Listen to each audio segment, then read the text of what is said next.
नमस्कार, मैं शिवानी बिहारी न्यूज में आपका स्वागत है। खबरों की ओर बढ़ने से पहले एक नजर डालते हैं सुर्खियों। बिहार में नए एयरपोर्ट निर्माण की योजना, इन 4 शहरों में होगा अध्ययन। एएआई टीम इन शहरों का करेगी दौरा। बिहार को केंद्रीय करों में मिली दोगुनी राशि, बिहार को 17,403 करोड़ की केंद्रीय राशि। साल 2024 में बिहार को मिली थी 8,960 करोड़ की राशि। तृतीय अध्यापक नियुक्ति परीक्षा में उत्तीर्ण अभ्यर्थियों को जिला आवंटित, कुल 64,128 अभ्यर्थियों को जिला आवंटित किया गया। इन विषयों के शिक्षकों को करना होगा इंतजार। आईआरसीटीसी वेबसाइट में लगातार तकनीकी गड़बड़ी, आईआरसीटीसी वेबसाइट डाउन, यात्री परेशान, तत्काल बुकिंग करने में सबसे अधिक हो रही समस्या। स्मृति मंधाना ने बनाया 4,000 रन का रिकॉर्ड। स्मृति मंधाना ने वनडे में पूरे किए सबसे तेज 4,000 रन और सबसे तेज 4,000 रन पूरा करने वाली पहली भारतीय महिला बनी मंधाना। अब चलिए बढ़ते हैं शाम तक की बड़ी खबरों की ओर विस्तार से। इन 4 शहरों में हवाई अड्डों के निर्माण पर अध्ययन। केंद्र सरकार के निर्देश पर बिहार के गोपालगंज, बेगूसराय, मुंगेर और डेहरी ऑन सोन में नए एयरपोर्ट के निर्माण की संभावना का अध्ययन तेज हो गया है। Airport authority of India AAI की पटना टीम इन शहरों का दौरा करके एयरपोर्ट बनाने की उपयोगिता और विकास में आने वाली बाधाओं का गहन अध्ययन करेगी। प्रारंभिक अध्ययन में यात्रियों की संख्या, तकनीकी पहलुओं और अन्य जरूरी आंकड़ों पर विचार किया जाएगा। बेगूसराय और मुंगेर में रनवे मौजूद हैं और बेगूसराय में एयरपोर्ट परिसर की चहारदीवारी का निर्माण टेंडर हो चुका है। एएआई अफसर जल्द ही गोपालगंज और डेहरी ऑन सोन का भी दौरा करेंगे। तृतीय अध्यापक नियुक्ति परीक्षा में उत्तीर्ण अभ्यर्थियों को जिला आवंटित। बीपीएससी ने बीते दिन तृतीय अध्यापक नियुक्ति परीक्षा में उत्तीर्ण 64,128 अभ्यर्थियों को जिला आवंटित कर दिया है और 21 जनवरी से 30 जनवरी तक काउंसलिंग होगी। अलग अलग विषयों के लिए शिक्षकों की पोस्टिंग की गई। हालांकि गणित, भौतिक विज्ञान, रसायन विज्ञान, वनस्पति विज्ञान, जंतु विज्ञान के 2,342 शिक्षक अभ्यर्थियों को इंतजार करना होगा। वहीं दूसरी ओर प्रारंभिक विद्यालयों के लिए शिक्षक प्रशिक्षण पाठ्यक्रम, जो दीक्षा प्लेटफॉर्म पर आधारित है, 2024-25 के शैक्षणिक सत्र के दूसरे चरण में लागू किया जाएगा। इस पाठ्यक्रम में शिक्षकों को बच्चों को पढ़ाने के नए कौशल और अनुभव प्राप्त होंगे। प्रशिक्षण प्राप्त शिक्षक भविष्य में मेंटर के रूप में अन्य शिक्षकों को प्रोत्साहित करेंगे। प्रत्येक डायट ने पाठ्यक्रम को लैब, स्कूल जैसी विधि से तैयार किया है। इसके अलावा जिला और प्रखंड स्तर पर मुख्य हितधारकों के साथ उन्मुखीकरण कार्यक्रम आयोजित किया गया है ताकि पाठ्यक्रम की प्रभावी पहुंच सुनिश्चित की जा सके। बिहार में 25 प्रतिभाएं दिल्ली गणतंत्र परेड में होंगी शामिल। गणतंत्र दिवस 2025 पर दिल्ली में आयोजित होने वाली भव्य परेड में बिहार से 25 व्यक्तियों को शामिल होने का गौरव प्राप्त हुआ है। ये लोग विभिन्न क्षेत्रों में अपनी उत्कृष्टता के लिए पहचाने गए हैं और राज्य का प्रतिनिधित्व करेंगे। प्रमुख नामों में प्रधानमंत्री योजना से जुड़े आदर्श गुप्ता, राजू कुमार, प्रेम कुमार, मोनिका मेहता, आलोक कुमार और रणवीर कुमार शामिल हैं। इसके अलावा राष्ट्रीय पुरस्कार प्राप्तकर्ता जैसे हेम देवी, अशोक नब्बसवास, शांति देवी और सुभद्र देवी भी इस परेड का हिस्सा होंगे। आईसीडीएस निदेशालय की सहायक निदेशिका निरूपा कुमारी, संतोष कुमार गुप्ता और अन्य प्रतिष्ठित शख्सियतें भी इस सम्मानित सूची में शामिल हैं। यह अवसर बिहार के लिए गर्व का पल है। बिहार को केंद्रीय करों में मिली दोगुनी हिस्सेदारी। केंद्र सरकार ने बिहार को केंद्रीय करों में हिस्सेदारी के रूप में जुलाई 2024 से प्रति माह 8,960 करोड़ की राशि दी थी, जिसे अब 2025 में बढ़ाकर 17,403 करोड़ का कर दिया गया है। उप मुख्यमंत्री सह वित्त मंत्री सम्राट चौधरी ने बताया कि यह तीसरी बार है जब बिहार को केंद्रीय करों में हिस्सेदारी दोगुनी मिली है। केंद्र ने उत्तर प्रदेश के बाद बिहार को सबसे अधिक राशि दी है। इस राशि से बिहार में आधारभूत संरचना और कल्याणकारी योजनाओं को बढ़ावा मिलेगा। चौधरी ने प्रधानमंत्री नरेंद्र मोदी और वित्त मंत्री निर्मला सीतारमण का आभार व्यक्त किया।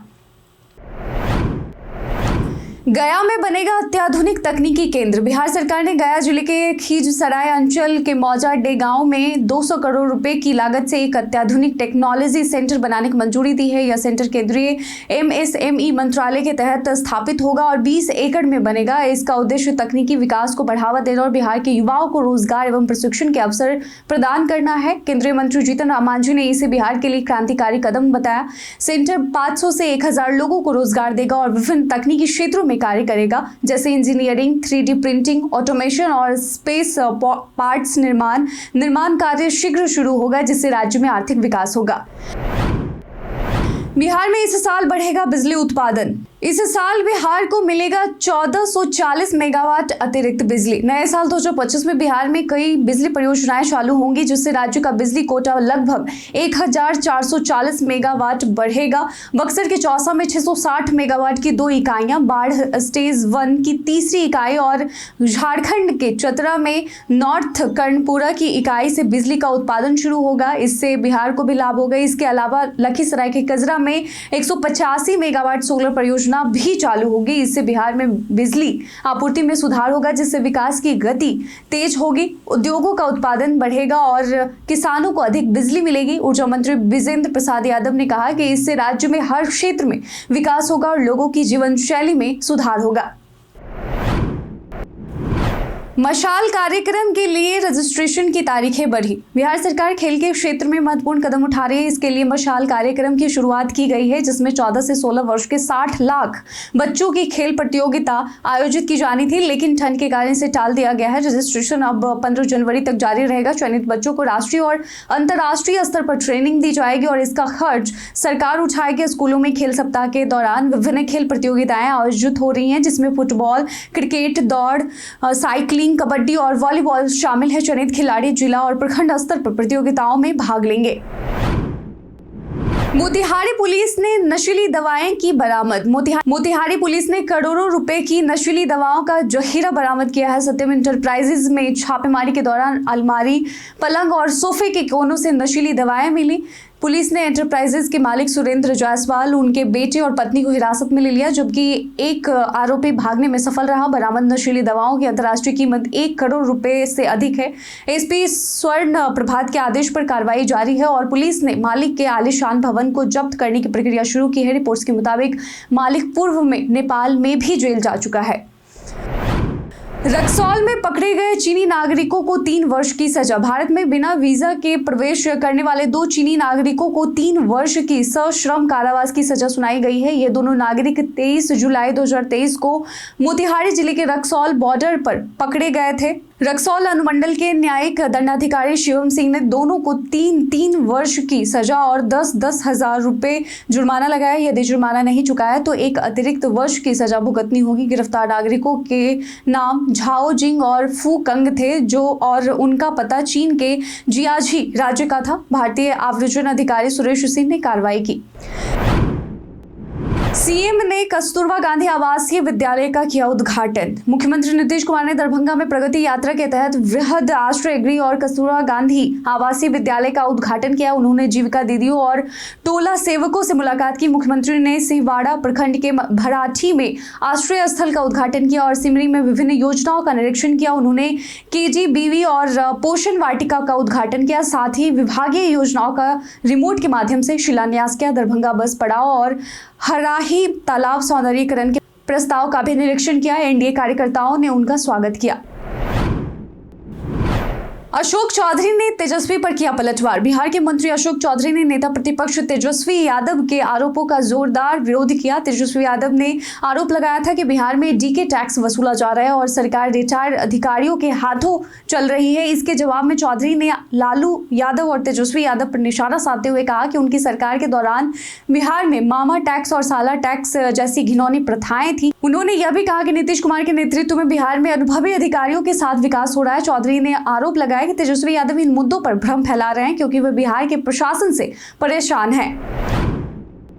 तेजस्वी यादव ने केजरीवाल का किया बीच बचाव। दिल्ली विधानसभा चुनाव के दौरान अरविंद केजरीवाल के बिहार यूपी से जुड़े बयान पर सियासत गर्मा गई है। उन्होंने बीजेपी पर फर्जी वोटर बनाने का आरोप लगाया था, खासकर बिहार और यूपी से दिल्ली में मतदाता जोड़ने का। इसके बाद बीजेपी और एनडीए नेताओं ने केजरीवाल पर हमला बोला। बिहार के पूर्व डिप्टी सीएम तेजस्वी यादव ने केजरीवाल का बचाव करते हुए इसे वोटर लिस्ट में नाम जोड़ने और घटाने का मुद्दा बताया। उन्होंने कहा कि यह मुद्दा बेवजह उठाया जा रहा है और महाराष्ट्र में भी ऐसा हुआ था। केंद्रीय मंत्री और नेताओं ने केजरीवाल के बयान की आलोचना की। बीपीएससी में भ्रष्टाचार पर प्रशांत किशोर को नोटिस। प्रशांत किशोर पर बिहार लोक सेवा आयोग बीपीएससी में भ्रष्टाचार के आरोप लगाने के बाद कानूनी कार्रवाई की गई है। बीपीएससी की लीगल टीम ने 2, 3 और 6 जनवरी को उनके यूट्यूब बयानों का हवाला देते हुए नोटिस भेजा और साक्ष्य मांगे। 7 दिनों में जवाब नहीं देने पर कानूनी कार्रवाई की चेतावनी दी गई है। प्रशांत किशोर ने 13 दिसंबर की 17वीं सिविल सेवा परीक्षा में 1000 करोड़ रुपए के घोटाले का आरोप लगाया है। उनकी पार्टी ने पटना हाईकोर्ट में रिट याचिका भी दाखिल की है, जिसमें पुनः परीक्षा और जांच की मांग की गई है।